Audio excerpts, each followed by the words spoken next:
주식 고수들은 딱 한 종목 혹은 딱 한 업종만 판다고 하죠. 그래서 저희도 매주 월요일 시간을 준비했습니다. 최성환의 딱 한 종목 시간입니다. 오늘 리서치 아름 최성환 대표와 함께 어떤 섹터에 대한 종목에 대한 이야기 나눠볼지 이야기 나눠보죠. 어서 오세요. 안녕하십니까. 네, 저희가 남북 경협 관련한 이슈로 지난주부터 좀 끌어오고 있는 상황인데요. 오늘 역시나 주제가 그와 관련해서 이어지고 있습니다. 남북 경협주 러시아의 답이 있다 제2탄 뭐가 힌트일까요? 가스입니다. 최근에 핫한 남북 경협 종목을 꼽아본다면 아무래도 가스관 관련주가 아닐까 싶은데요. 그런 의미에서 상당히 기대가 돼요. 어떤 주제로 잡으신 거예요? 예, 지난주에는 저희가 이제 전력 분야에 투자가 많이 있을 거다라고 말씀드리면서 쪽이었죠. 그때 말씀드렸었고요. 오늘은 이제 가스 분야를 준비를 해봤는데요. 이제 문재인 대통령이 21일 날 러시아에 국빈 방문하지 않습니까? 2박 3일 동안 푸틴 대통령과 만남을 통해서 어떤 사업들이 논의가 될지 상당히 주목이 되고 있는 부분입니다. 네. 특히 오늘 같은 경우에 이제 가스 분야에 대해서 말씀드리려고 하는데요. 우리가 가스라고 하면 LNG라든지 PNG 이야기들을 많이 합니다. 네. 근데 우리나라가 지금 대부분의 가스들을 이제 LNG 형태로 수입을 하고 있지 않습니까? 이제 액화 상태로 네. 그 LNG 선에 실어가지고 이제 한국으로 가져오게 되는데 이게 좀 그 배도 준비를 해야 되고요. 그리고 저장 시설이라든지 그리고 액화를 시켰다가 다시 기화를 시키는 그런 비용들이 네. 많이 들기 때문에 파이프라인을 통해서 들어오는 게 상당히 저렴합니다. 그 파이프라인이 PNG인 거죠? 네, 그렇습니다. 파이프라인의 P자가 이제 파이프라인, 내추럴 가스라고 보시면 될 것 같고요.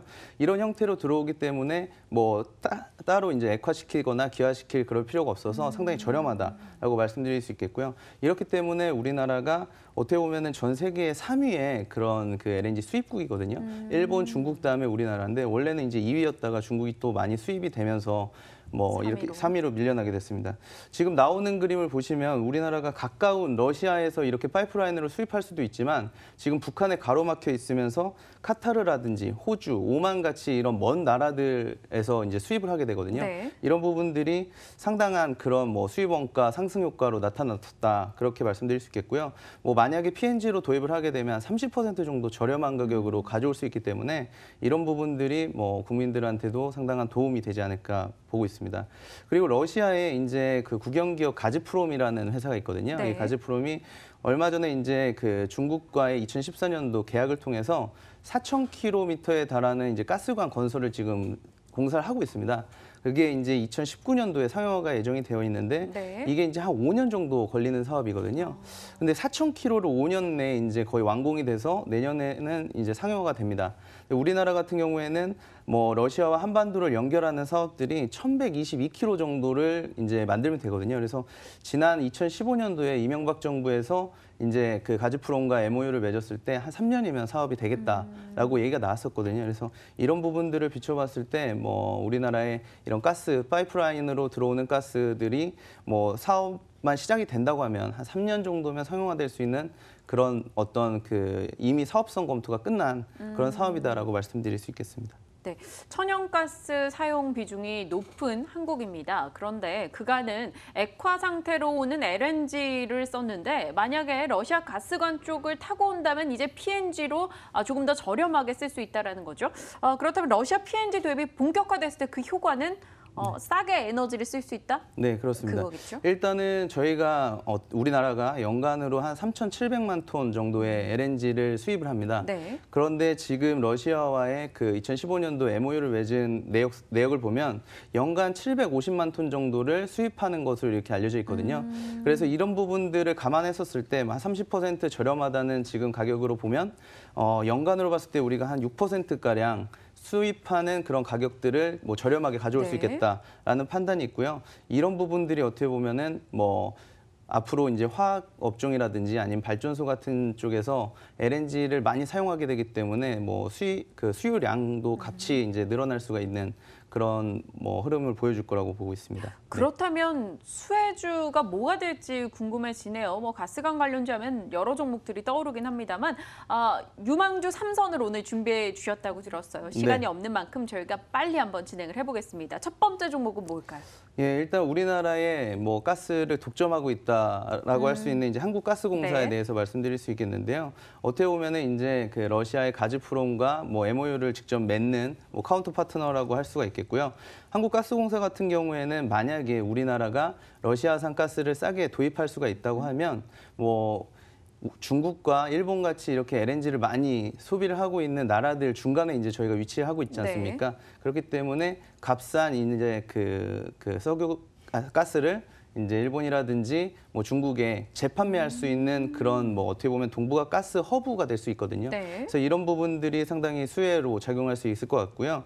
뭐 한국가스공사 같은 경우에는 이런 가스 가격들이 올해 얼마나 투자가 됐는지를 미리 이제 예상을 해서 그 부분들을 전부 이제 가격으로 책정을 해놓고 있고요. 그리고 아까 말씀드린 것처럼 이런 재판매라든지 아니면 화학 업종들에서 뭐 LNG 수요가 많아지게 되면 이런 천연가스 수요가 많아지게 되면 당연히 이제 큐도 증가하기 때문에 뭐 중장기적으로 좋은 업체다라고 말씀드릴 수 있겠습니다. 지난 연말 대비해서 정말 꾸준하게 올라왔던 한국가스공사입니다. 오늘장은 한 2.9% 하락하고 있습니다만 가스관 관련해서 충분히 수혜를 볼 만하다라는 유망주 첫 번째 종목이었고요. 두 번째 기업이 동양철관이에요. 아무래도 가스관 관련주에서는 또 대표 주자로 꼽히죠. 예, 저도 이제 공부가 되기 전까지는 동양철관이 되게 좀 적자를 지금 3년 정도 내고 있는, 2년 정도 내고 있는 업체이기 때문에 좀 안 좋은 업체가 아닐까라고 생각을 했었거든요. 잡중인가 막 이런데. 그런데 이제 그 대부분의 이 가스관 발주를 한국가스공사에서 내거든요. 근데 이 한국가스공사에서 내고 있는 전체 그 가스관 업체가 6군데가 있습니다. 근데 한 군데는 이제 비상장이고 5군데 업체가 이제 뭐 세아제강이라든지 현대제철 같이 이런 대형사들이 있고요. 그리고 동양철관, 그리고 휴스틸, 하이스틸 이런 이제 중소형사가 있습니다. 근데 이제 아시겠지만 뭐 세아제강이라든지 뭐 현대제철 같은 경우에는 수조원 단위의 매출액을 기록하고 있기 때문에 이 배관공사가 많아진다고 했었을 때 충분한 수혜를 받기가 어렵거든요. 그렇지만 이 중소형 업체들은 상당한 수혜로 작용할 수 있을 것 같고 그 중에서도 동양철관이 가장 많은 그런 가스관 그 공급 레퍼런스를 가지고 있습니다. 그래서 얼마 전에 있었던 뭐 담합 문제 때문에 과징금을 받았는데 뭐 이 중소형주들 중에서는 가장 많은 과징금을 좀 받았거든요. 그래서 이런 부분들을 봤었을 때 앞으로 가스관 시장이 커지면 동양철관에 대한 관심도들은 더 높아질 수 있다. 이렇게 좀 말씀드릴 수 있겠습니다. 말씀 주신 뭐 동양철관도 그렇고요. 언급 주셨던 휴스틸 같은 경우는 오늘 상한가까지 진입되기도 했습니다. 이쪽에 대한 관심은 역시나 좀 뜨거운 것 같아요. 동양철관은 오늘장에 7.6% 급등으로 진행이 되고 있네요. 남북경협 가스유망주 세 번째 종목이 바로 동성화인텍이라고 들었습니다. 오늘장 출발할 때부터 탄력이 굉장히 좋았고 이 LNG 본행제 쪽을 만드는 업체잖아요. 네. 이쪽은 P&G랑 또 어떤 관계가 있는 거예요? 일단은 뭐 LNG 선에 들어가는 이제 그 초저온 본행제를 이제 생산하고 있는 업체인데 이 회사 같은 경우에는 앞으로 한국가스공사에서 이런 일본이라든지 중국 같은 쪽에 재판매가 일어났었을 때는 저장을 해둬야 됩니다. 그렇기 때문에 지금 뭐 남해 쪽으로 보면은 통영 저장 단지라든지 아니면 지금 제5의 LNG 기지로 지금 책정이 돼 있는 서산 부근에 충남 서산 부근에 이제 저장 장치가 상당히 투자가 많이 될 거거든요. 그래서 이런 부분에 본행제가 많이 사용될 수 있기 때문에 뭐 기본적으로 LNG 발주가 늘어나는 안정적인 성장에 비춰서 이런 그 저장 장치 쪽에 들어가는 그 본행제 수요가 증가할 것으로 보고 있기 때문에 추가 성장이 가능하다. 그래서 좀 주목해봐야 된다 이렇게 말씀드릴 수 있겠습니다. 그러네요. 동성화인트뿐만 아니라 한국카본 등 오늘 본행제 관련한 업체들의 주가가 좀 들썩이고 있습니다. 연초의 흐름 참 좋았었는데 잠시 쉬고 있었죠. 다시 한번 관심을 받아가고 있습니다. 오늘 이렇게 세 종목을 얘기해 주셨는데요. 그중에서 하나만 딱 골라본다면 어떤 게 더 좋으실까요? 일단은 아무래도 좀 시그니처 종목이라고 할 수 있는 동양철관에 좀 그 개인 투자자들은 관심을 가져보시는 게 어떨까 합니다. 네, 알겠습니다. 유망주 3선에 대한 이야기 들어봤고요. 그 가운데서도 동양철관 살짝 더 힘을 실어주셨으니까요. 흐름 놓고 점검하시면서 대응해 보시길 바랍니다. 오늘 딱 한 종목 리서치 아름 최성환 대표와 함께 이 시각 꾸려봤습니다. 말씀 고맙습니다. 감사합니다.